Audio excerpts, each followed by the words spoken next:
तो आज करने वाले हैं हम प्रेशर का calculation kinetic theory of gases के बेसिस पे ऑफ एन आइडियल गैस। तो जैसे कि हम जानते हैं आइडियल गैस जो है आइडियल आइडियल गैस का जो हमारे पास फॉर्मूला है वो है P V equals N R T. इसमें पी प्रेशर है, वी वॉल्यूम है जिसमें जिस कंटेनर में गैस रखी गई है, आर यूनिवर्सल गैस कांस्टेंट है और ये सभी गैस के लिए सेम रहता है, एंड टेम्परेचर है। तो अगर हम जनरली कहें या मोटे तौर पर कहें तो पी वी और टी के बीच जो रिलेशन है इन आइडियल गैस में, तो इस तरह का रिलेशन है। तो यहाँ से हम पी प्रेशर को कैलकुलेट कर सकते हैं। पी इक्वल्स हम लिख सकते हैं N R T by V. N number of molecules है, तो यहाँ से हम पी इजीली कैलकुलेट कर सकते हैं। तो फिर हमें इस प्रेशर को फिर से कैलकुलेट करने की क्यों आवश्यकता पड़ी? दरअसल जो ये रिलेशन है आइडियल गैस का, ये एक मैक्रोस्कोपिक व्यू है। मैक्रोस्कोपिक व्यू यानी कि हमें ये इससे ये नहीं पता चलता कि पी कैसे जनरेट हुआ है। हमें सिर्फ एक जनरल सा एक रिलेशन है कि P V equal to N R T मोटे तौर पे। लेकिन यहाँ पर हम जो प्रेशर कैलकुलेट करेंगे वो हम एक माइक्रोस्कोपिक व्यू को लेके कैलकुलेट करने वाले हैं, इसका माइक्रोस्कोपिक व्यू को लेके। तब हमें पता चलेगा कि प्रेशर कैसे जनरेट होता है। तो हम इसको स्टार्ट करते हैं एक कंटेनर से। एक कंटेनर है यानी कि क्यूबिकल है जिसका हाइट, लेंथ, विड्थ सब इक्वल्स है। तो सबसे पहले हम एक कंटेनर बना लेते हैं। जैसे एक कंटेनर है इस तरह का।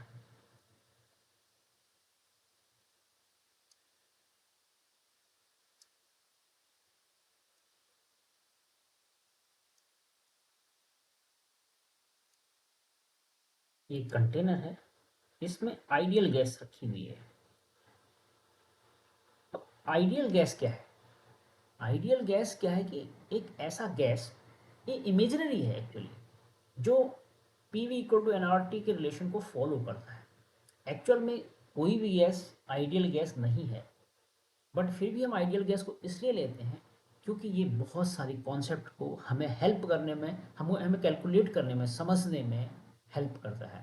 और मोटे तौर पे जो आइडियल गैस है उसका जो रिलेशन है इस P V equal to N R T, ये सब इसलिए मान के हम मानते हैं क्योंकि ये माना जाता है कि जो गैस के पार्टिकल्स होते हैं वो एक दूसरे को लगभग नील के बराबर अट्रैक्ट करते हैं या फिर रिपल्स करते हैं।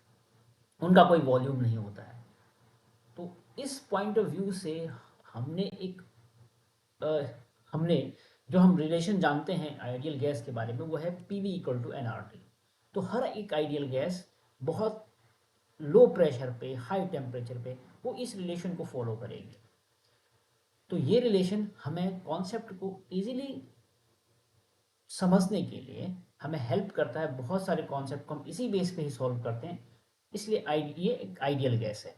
ये एक्चुअल में है नहीं। बहुत सारे गैस इसके क्लोज हो सकते हैं जैसे ऑक्सीजन, नाइट्रोजन, लेकिन वो इसको अचीव नहीं कर पाते हैं और इन एक्चुअल। राइट। तो अब हम वापस चलते हैं कि ये एक गैस से फिल्ड है, 3D कंटेनर, और इसमें गैस के पार्टिकल इस कुछ इस तरह से है, इस तरह से इसके अंदर बिखरे हुए हैं, इस तरह से। तो इसमें जो है अगर हम किसी सरफेस पे अगर हम देखेंगे गैस के पार्टिकल, वो हमें कुछ एक्चुअली इनका मूवमेंट है, रैंडम मूवमेंट से इधर उधर चल रहे हैं इस तरह से। तो किसी सरफेस पे जो हमें इनका मूवमेंट है वो कुछ इस तरह नज़र आएगा। ये एक, मैं इसको सेमी कलर से बनाता हूँ ताकि कोई कंफ्यूजन ना क्रिएट हो।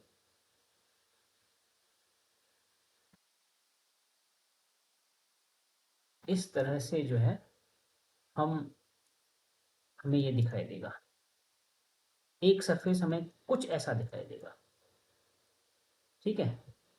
और ये रैंडम मूवमेंट इनके अंदर है, रैंडम मोशन, इन कोई इधर भाग रहा है, कोई इधर भाग रहा है, कोई इधर भाग रहा है, कोई इधर भाग रहा है, इनका कोई सर्टेन मोशन नहीं है। लेकिन ऐसे केस में हम इनका फिर कैलकुलेट कैसे कर पाएंगे? तो हम क्या करते हैं, हम ये करते हैं कि जो ये बॉक्स है, ये 3D बॉक्स है, इस 3D बॉक्स का ये वाला पॉइंट जो है, ये वाला पॉइंट, इसको ये पॉइंट हम यहाँ बना लेते हैं। और ये पॉइंट यहाँ बनाने के बाद हम इसको एक वेक्टर फॉर्म, वेक्टर रूल से इसको इस तरह से कुछ बना सकते हैं। ये इसका एक्स एक्सिस, ये वाई एक्सिस और ये जेड एक्सिस, राइट। यहाँ वाला मतलब ये वाला पोर्शन एक्स एक्सिस, ये वाला वाई और ये वाला जेड, ये ओ ओरिजिन मान लेते हैं। तो सिमिलरली ये ओरिजिन है, ये एक्स एक्सिस है, ये वाई है, ये जेड है। और यहाँ पर कोई एक पार्टिकल जिसका समथिंग इस डायरेक्शन में मूव कर रहा है, हम इसको रिजॉल्व करते हैं।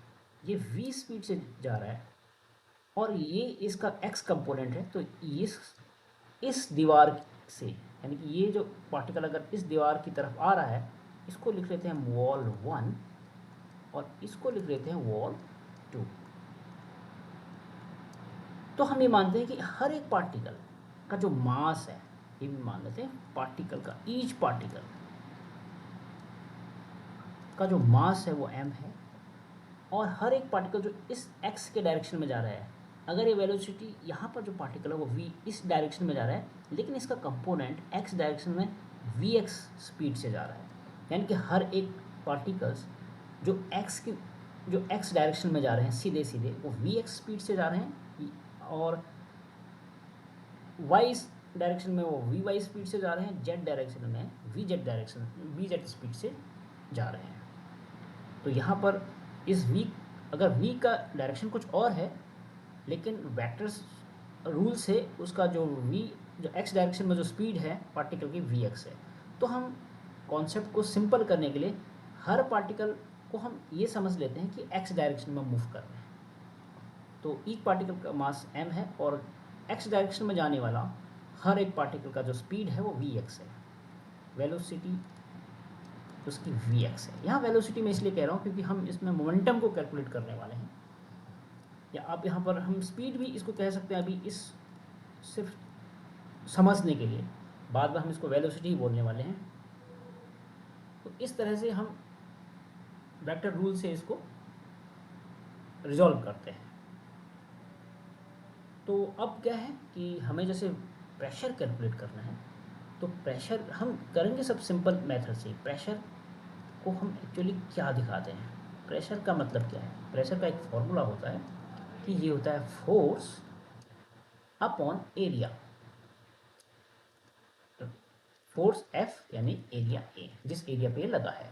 जैसे आपको पता है कि अगर माना, ये इस फॉर्मूला से भी हम बता सकते हैं, एरिया जितना बड़ा होगा फोर्स उतना ही कम लगेगा। क्योंकि मान लें फोर्स है 10 न्यूटन, और सॉरी एरिया है 10 और फोर्स है 5, तो देखो ये वैल्यू कुछ आएगी इसकी वैल्यू। अब हम इसके कंपैरिजन में अगर ये देखें कि फोर्स F ही है और इसका एरिया है 5, तो क्या आएगा 1, ये आएगा कम। तो कहने का मतलब यह है कि एरिया जितना कम होगा, फोर्स की वैल्यू यानी कि प्रेशर की वैल्यू उतना ही ज़्यादा आएगी। ठीक है, तो ये तो हमारा प्रेशर का कॉन्सेप्ट था। तो इसको मैं थोड़ा यहाँ से इरेज कर लेता हूँ, इतने पोर्शन को। तो फोर्स क्या है? फोर्स है change in momentum, change in momentum, change in momentum upon time taken, ये फॉर्मूला है। और उससे पहले चेंज इन मोमेंटम तो तब निकलेगा जब हमारा क्या निकलेगा, मोमेंटम। तो वन बाय वन हम इनको पहले कैलकुलेट करेंगे, मोमेंटम, फिर change in momentum, time taken साथ में, ये हम सॉल्व करने वाले हैं। तो अब आप देखिए, पहले मैं एक टाइम मोमेंटम की बात कर लेता हूँ। अगर वॉल पे कोई मॉलिक्यूल कोलाइड कर रहा है, तो वो उसका जो मास है वो m है और वेलोसिटी उसकी vx है। तो यानी कि उसका मोमेंटम होने वाला है। मोमेंटम का जो फॉर्मूला होता है, मोमेंटम इक्वल्स होता है मास इनटू वेलोसिटी। तो मास यहाँ पर है हर एक मॉलिक्यूल का m और उसकी वेलोसिटी है v। यहाँ पर vx है, ठीक है, अब mvx लिख रहे हैं, mvx, ठीक है। तो यहाँ पे टकराया वो, टकराने के बाद वापस गया, फिर टकराया, तो यानी कि हमें दो बार टकराने में इस तरह से इस तरह से तो दो तरह के मोमेंटम हमें मिल रहे हैं। एक मोमेंटम तो सीधा सीधा है एम बी एक्स एक डायरेक्शन में, अगर हम इस डायरेक्शन में कैलकुलेट करें, इस डायरेक्शन में अगर इस डायरेक्शन में कैलकुलेट करें तो v जो है माइनस वी एक्स ट्रीट करेंगे, क्योंकि जो वेलोसिटी है एक वेक्टर क्वांटिटी है, तो अगर वो डायरेक्शन अपना चेंज करेगा तो वो we X minus V X से करेगा। तो तो टकराने के बाद जो मोमेंटम होगा वो क्या होगा, माइनस एम वी एक्स, क्योंकि हर एक कॉलिजन इलास्टिक है, क्योंकि इसको टोटल कंजर्व ही रहना है यहाँ पर। टकराने के बाद जो है, टकराने से पहले जो है, अल्टीमेट इसको कंजर्व ही रहना है और हर मॉलिक्यूल की स्पीड इक्वल्स है। तो इस तरह से जो मोमेंटम है दो तरफ हमें कुछ इस तरह का, एक तरफ इस तरह का मिलेगा, वापस जाएगा मॉलिक्यूल इस तरह का मिलेगा।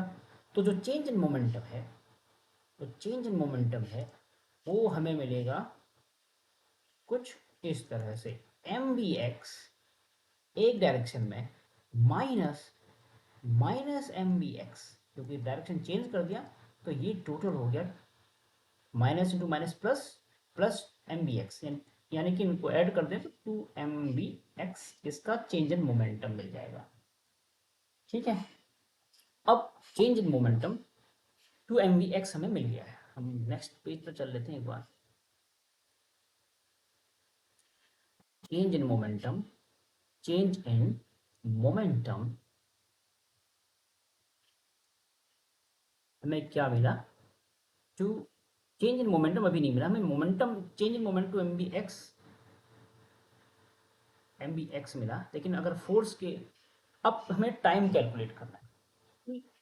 जस्ट हमने देखा था प्रीवियस में कि अगर माना वो यहाँ टकराया, टकराने के बाद इस दिशा में गया, फिर वापस यही दीवार पे आया, ठीक है, फिर यही दीवार पे आया, तो उस हर एक जो ये इसका डिस्टेंस है या लेंथ है वो इक्वल्स है, वो मान लेते हैं एल है, ठीक है।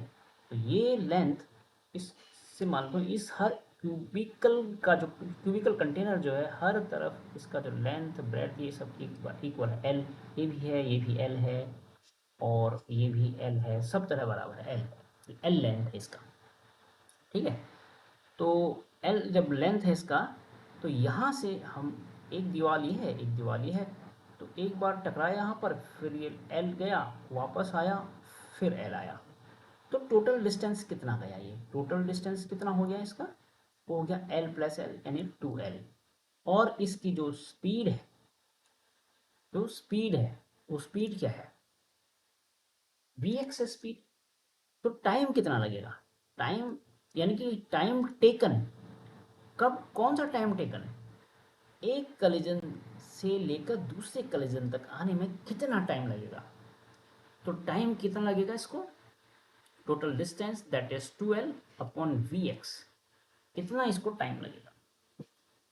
तो जो फोर्स है, तो फोर्स क्या होता है यहाँ पर, इतना तो ये आपको ये समझ आया होगा। तो इसको मैं यहाँ पर इससे कैलकुलेट कर लेते, L L twelve speed V X time taken 12/vx उस पार्टिकल को। अब जो फोर्स है, फोर्स क्या है, change in momentum, change in momentum, momentum upon time taken, यही हमने लिखा था अभी। वन बाय वन करके हम ऐसे कर लेते हैं, क्योंकि फोर्स हमें पहले चाहिए। तो change in momentum is 2mvx and time taken is 2l/vx। तो यहाँ से हम ये कह सकते हैं कि Q M V X into V X by 2n, 2 से 2 कैंसिल, और m by L V x square. ये हो गया फोर्स यहाँ पे जो अप्लाई हुआ है। अब एरिया क्या होगा? एरिया भी होता है इसका कुछ, तो वो हम कैलकुलेट कर लेंगे। फिलहाल हम आगे बढ़ते हैं।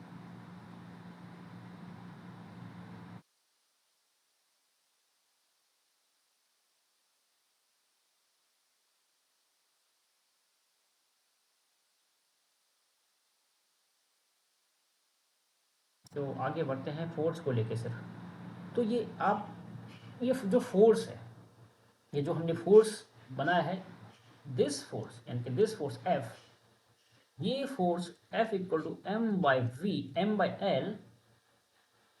L V x square, it is only by one molecule of the gas, ये केवल एक मॉलिक्यूल द्वारा क्रिएटेड फोर्स है, सब मॉलिक्यूल द्वारा नहीं। तो ऐसे बहुत सारे मॉलिक्यूल्स होंगे जो एक वॉल पे इस तरह का फोर्स क्रिएट कर रहे होंगे, बहुत सारे मॉलिक्यूल्स। तो क्या होगा कि ये फोर्स, टोटल फोर्स क्या होगा फिर एक वॉल पे, यानी कि F T one, total force on one wall, M by L. तो यहाँ पर M by L V X, इसको वन मान लें तो वी एक्स वन का स्क्वायर पहले पार्टिकल के लिए, ऐसी M by L V X two दूसरे पार्टिकल के लिए, ऐसी M by L V X three तीसरे पार्टिकल के लिए, प्लस डॉट डॉट डॉट, इसमें एन पार्टिकल अगर हैं वी एक्स एन, तो हम उसको कुछ इस तरह से लिख सकते हैं। तो हम इसका शॉर्ट फॉर्म अगर हम लिखेंगे इन सब टर्म में से, एम बाई एल तो कांस्टेंट होता है, और इस समेशन को वी एक्स के समेशन को, वी एक्स स्क्वायर्ड के समेशन को हम कुछ इस तरह लिख सकते हैं, सिग्मा वी एक्स एन लिख दो आप, चलो एक्स स्क्वायर। हम इसको ऐसा भी लिख सकते हैं, कोई जरूरी नहीं कि हम इसको वी एक्स लेना है, हमें इसको समझ, एन आप छोड़ दो तो सिर्फ एक्स, आप एक्स भी आप लिख सकते हैं वी एक्स, क्योंकि हम, मैं एक्स एन को एक्स इसलिए लिख रहा हूँ क्योंकि हर एक V X one, V X two, V X three, ये सब इक्वल, तो हम मान लेते हैं वी एक्स ही है। तो M by L sigma, sigma we x square, ये टोटल फोर्स है on one wall by all particle, इस तरह का। तो ऐसा तो है नहीं कि एक ही वॉल है, तो अगर हम 3D के हिसाब से देख रहे हैं तो तीनों वॉल्स पे इसी तरह का फोर्स लगेगा। अगर हम y के डायरेक्शन में देख रहे हैं तो वहाँ पर लगेगा m by L sigma Y, sigma V Y square. अगर हम z के डायरेक्शन में, z वाले डायरेक्शन में देख रहे हैं इस वॉल पे, तो यहाँ पर लगेगा m by L sigma V Z square, ऐसा कुछ।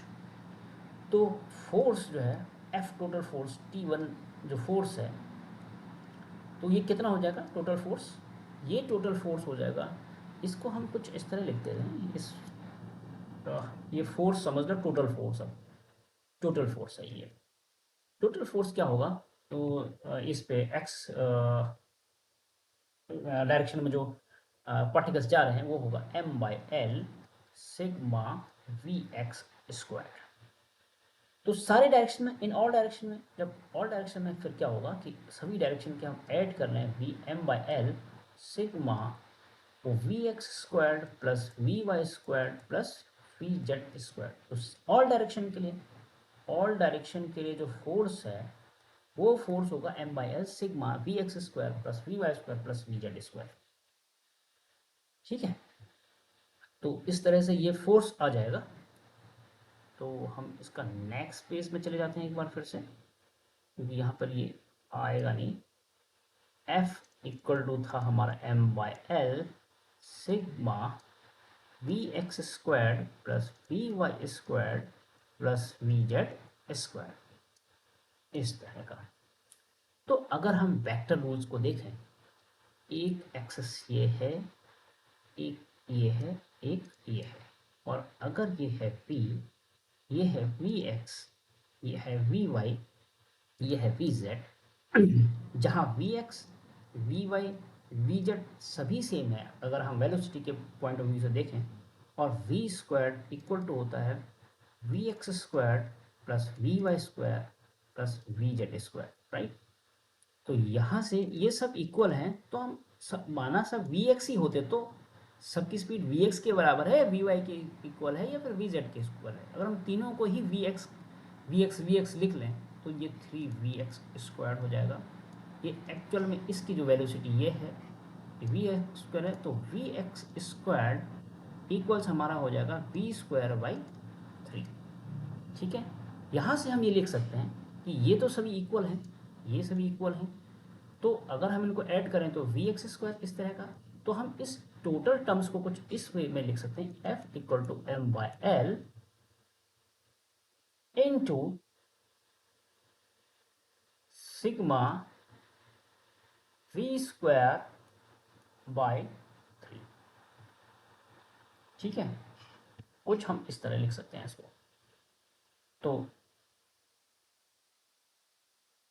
तो हमारा फॉर्मूला हो जाएगा। फिर हम इस 3 को भी थोड़ा सा इसके साथ लिख दें, क्योंकि ये भी टर्म है 1/3 M by L sigma V square, तो ये हमारा फोर्स आ जाएगा, टोटल फोर्स आ जाएगा। अब एक बात और मान लें इसमें, अगर टोटल फोर्स हमारा एफ है और मान लेते हैं कि उसमें नंबर ऑफ मॉलिक्यूल्स उस सैंपल में टोटल बॉक्स में एन है, अगर एन यानी कि number of molecules, all molecules, number of molecules या ऑल मॉलिक्यूल्स इस कंटेनर के अंदर एन है, तो हम एन को हम कुछ इस तरह से इंट्रोड्यूस कर लें इसके अंदर, एफ इक्वल्स 1/3 इंटू एम सिर्फ एक मॉलिक्यूल का मास है, तो N into M upon L sigma V square by N. कुछ एन को हम इस तरह से हमने लिख लिया, दोनों और ऊपर नीचे एन लिखें तो उससे कोई फर्क नहीं पड़ेगा, अल्टीमेटली एन और एन कैंसिल हो जाएगा, तो यही एक्सप्रेशन आ जाएगा। तो हम इसको क्यों ऐसा लिख रहे हैं अभी हम इस पर डिस्कस करते हैं। तो इतना हम लिख लें, और हमें पता है कि प्रेशर फोर्स अपॉन एरिया होता है, जैसे कि हमने उसमें पहले वाले पेजेस में बताया था। तो यहाँ पर फोर्स तो हो जाएगा दिस, यानी कि 1/3 into N M by L into sigma V square by N upon, अब एरिया कौन सा लेंगे, हमने ये देखा कि एक वॉल से हम कंसीडर करते हैं, वॉल हमारा ये था, इसका लेंथ भी एल है, सब जगह ये एल है, तो इसका एरिया कितना हो जाएगा जिस एरिया पे ये लग रहा है, हम इसी एक यूनिट एरिया से कैलकुलेट करेंगे, तो ये एरिया हो जाएगा L into L, that is L square. तो यानी कि इसका एरिया जो है वो हो जाएगा एल स्क्वायर, यानी कि फोर्स इक्वल टू हो गया, सॉरी प्रेशर इक्वल टू हो गया फोर्स, दिस फोर्स और अपॉन एरिया एल स्क्वायर। तो अल्टीमेटली ये क्या होगा 1/3 एन एम बाई एल, ये एल इस एल से यानी कि नीचे वाला जो एल है इसके साथ ही मल्टीप्लाई हो जाएगा into sigma V square by N. तो अल्टीमेटली फॉर्मूला फिर से ये वाला मैं इरेज कर देता हूँ ताकि कोई कंफ्यूजन ना रहे। इसको हम लिख सकते हैं 1/3 ये जो एन एम है, इस एन एम को हम ऐसा भी लिख सकते हैं, अगर एक मॉलिक्यूल का मास है एम, टोटल मॉलिक्यूल्स हैं एन, इस एन से इसको अगर मल्टीप्लाई करें तो टोटल गैस का जो मास है वो आ जाएगा, तो हम इसको कैपिटल एम लिख लेते हैं कुछ इस तरह से। तो 1/3 कैपिटल एम यानी कि total mass of the gas upon L cube into sigma V square by capital M. ठीक है, ये हो गया कैपिटल एम एल क्यूब। अब ये एल क्यूब यानी कि वो एक क्यूब था इस तरह से, तो ये सारे एल थे उसके, तो अगर हमें वॉल्यूम कैलकुलेट करना होता है इसका, तो ये क्या होता है L into L that is L cube, तो वही तो वॉल्यूम है ये एल। तो यहाँ से हम इसको V लिख सकते हैं, यानी कि हम इसको लिख सकते हैं pressure P equals to 1/3 M, capital M upon V into sigma V square by N। ये है मास अपॉन वॉल्यूम। अगर उस गैस की डेंसिटी है रो, तो डेंसिटी इक्वल टू होता है मास अपॉन वॉल्यूम। तो इसकी जगह हम रो भी इंट्रोड्यूस कर सकते हैं, यानी कि implies P equals 1/3 density rho into sigma V square by N।